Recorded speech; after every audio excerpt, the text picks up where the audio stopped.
Pada hari Selasa, tanggal 23 April tahun 2006, seorang pria bernama Ponomarenko terlihat sedang berlalu lalang di sekitar jalanan kota Kiev, Ukraina. Pria itu nampak menggunakan model pakaian era 50-an, sembari menggenggam kamera foto antik di tangannya. Sejumlah polisi yang kebetulan berada di dekatnya menaruh curiga kepada Ponomarenko. Karena setelah diperhatikan, si Ponomarenko ini terlihat terus menoleh ke sana kemari, sembari menunjukkan ekspresi kebingungan. Polisi pun menghampiri si Ponomarenko. Mereka berkata, "Ada yang bisa kami bantu?" Ponomarenko lalu menjawab, "Saya ini ada di mana ya?" Polisi pun mulai heran. "Kamu ada di kota Kiev, Ukraina. Memangnya kenapa?" Maaf, sekarang ini tahun berapa?" lanjutnya. "Ini tahun 2006, jawab polisi. Mendengar jawaban polisi, Ponomarenko terdiam. Ia mengaku kebingungan. Kenapa tiba-tiba dirinya bisa berada di tahun 2006? Padahal, menurutnya sekitar 2 menit yang lalu, dirinya masih berada di tahun 1958. Cerita Ponomarenko membuat polisi semakin merasa curiga. Jangan-jangan si Ponomarenko ini sudah gila.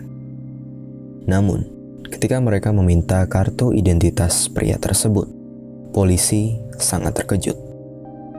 Pasalnya, pria yang terlihat berusia 20 tahunan itu tertulis lahir pada tahun 1932.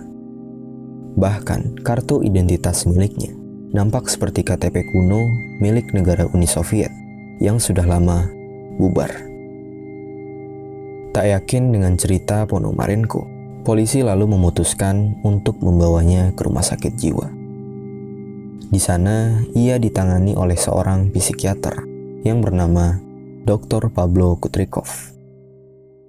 Давайте все-таки познакомимся поближе с вами. Меня зовут Пономаренко Сергей. Родился в Киеве 17 июня 1932 года.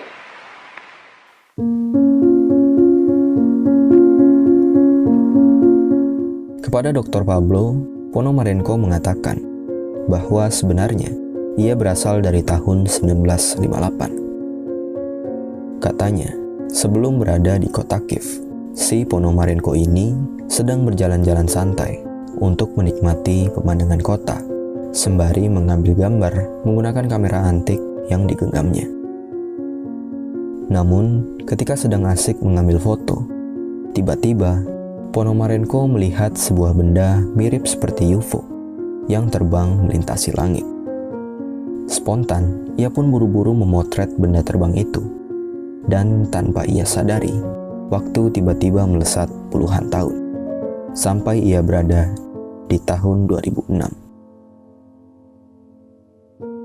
Ponomarenko pun mencoba membuktikan perkataannya dengan memberikan beberapa hasil foto dari kamera yang ia bawa. Perlu diketahui, kamera milik Ponomarenko ini adalah jenis kamera manual kuno bernama Yashica Flex yang masih menggunakan gulungan film, di mana untuk mendapatkan hasil fotonya, gulungan film ini harus dicetak terlebih dahulu. Akhirnya, untuk mendapatkan hasil foto, sekaligus membuktikan keaslian foto tersebut, Dr. Pablo menyerahkan kamera dari gulungan film itu kepada seorang fotografer yang bernama Vadim Posner. Vadim terkejut setelah melihat kamera yang dibawa Dr. Pablo. Pasalnya, gulungan film pada kamera itu bermerek Swema, di mana menurut Vadim, gulungan film bermerek Swema seharusnya sudah tidak diproduksi lagi sejak tahun 70-an. Ia juga heran, kok bisa di tahun 2006 masih ada gulungan film kuno seperti itu, yang bahkan kondisinya masih sangat bagus dan cukup mudah untuk dicetak. Setelah melakukan pencetakan dan pengecekan foto selama 2 hari, pada tanggal 25 April 2006, Vadim Posner menyerahkan hasil cetakan foto-foto tersebut kepada Dr. Pablo.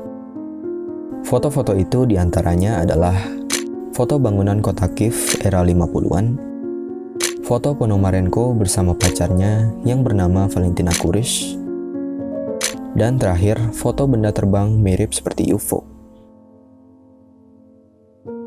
Vadim mengatakan bahwa ia tidak menemukan sedikit pun kejanggalan dalam foto-foto tersebut.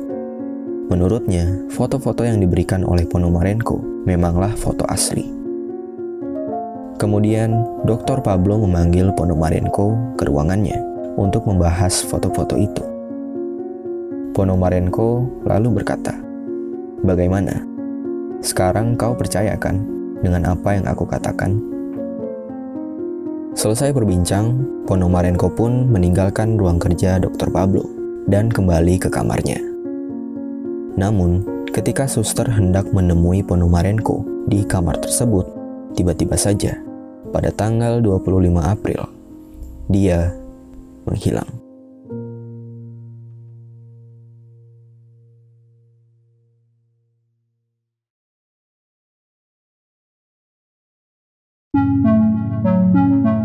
Seluruh petugas rumah sakit beserta polisi telah dikerahkan untuk mencari Ponomarenko. Namun, mereka tak kunjung menemukan jejak pria tersebut. Menurut petugas, mustahil rasanya bila Ponomarenko bisa kabur dari rumah sakit. Pasalnya, Ponomarenko terakhir kali terekam oleh kamera CCTV sedang berjalan memasuki kamarnya dan tidak pernah keluar lagi. Sedangkan jika kita amati kamarnya si Ponomarenko, jalan satu-satunya untuk keluar dari kamar tersebut hanyalah melalui pintu yang terekam oleh kamera CCTV sebelumnya dan melalui sebuah jendela dengan teralis permanen yang tidak mungkin bisa dia lewati. Polisi pun bertanya-tanya, kemana perginya si Ponomarenko? Tak kehilangan akal, polisi kemudian melanjutkan penyelidikannya dengan mencari sosok perempuan di dalam foto yang diketahui sebagai pacar Ponomarenko. Ternyata, pacar Ponomarenko yang bernama Valentina Kurish itu masih hidup. Dan kini perempuan itu telah berusia 74 tahun. Saat polisi bertanya perihal Ponomarenko, Valentina mengaku mengenalinya. Polisi pun menunjukkan foto yang sebelumnya diberikan oleh Ponomarenko. Dan ternyata Valentina juga memiliki foto yang sama persis dengan yang dimiliki polisi. Bukan cuma itu, Valentina bahkan memiliki foto Ponomarenko di sebuah lokasi di kota Kiev, yang katanya foto itu diambil di masa depan, yakni di tahun 2050. Dan benar saja, ketika foto di tahun 2050 itu dibandingkan dengan foto di tahun 2006 pada lokasi yang sama, kedua foto terlihat memiliki perbedaan. Pada foto di tahun 2050, terlihat banyak gedung-gedung pencakar langit. Sedangkan pada foto di tahun 2006, gedung-gedung tersebut belum ada. Setelah ditelusuri lebih jauh, ternyata Badan Arsip Nasional Ukraina menyimpan sebuah rekaman siaran radio tahun 1960-an yang berisi percakapan seorang pria sedang memprediksi kehidupan di masa depan. Pria itu diyakini adalah Ponomarenko. Вы говорили об аппарате искусственного сердца. Что вы имели в виду? В этом нет ничего странного. Посмотрите на сердце как на орган, который можно сравнить с насосом, перегоняющим кровь. И наука сможет выпускать такие аппараты. Kepada penyiar radio, Ponomarenko menjelaskan bahwa di masa depan, hampir setiap orang akan memiliki telepon tanpa kabel, atau yang sekarang biasa kita sebut handphone. Dia juga membahas tentang jantung buatan dan teknologi microwave yang belum ada di tahun 1960. Rekaman ini semakin meyakinkan ketika suster yang sebelumnya merawat Ponomarenko bercerita bahwa sebelum Ponomarenko memasuki ruang kerja Dr. Pablo untuk pertama kali, Ponomarenko sempat menunggu di ruang resepsionis. Pada saat itulah, Ponomarenko terus memperhatikan staf medis yang sedang menggunakan microwave. Ponomarenko juga sempat bertanya tentang telepon seluler kepada suster itu. Kebetulan, si suster sedang membaca buku tentang jantung buatan yang pada akhirnya menarik perhatian Bono untuk membahasnya.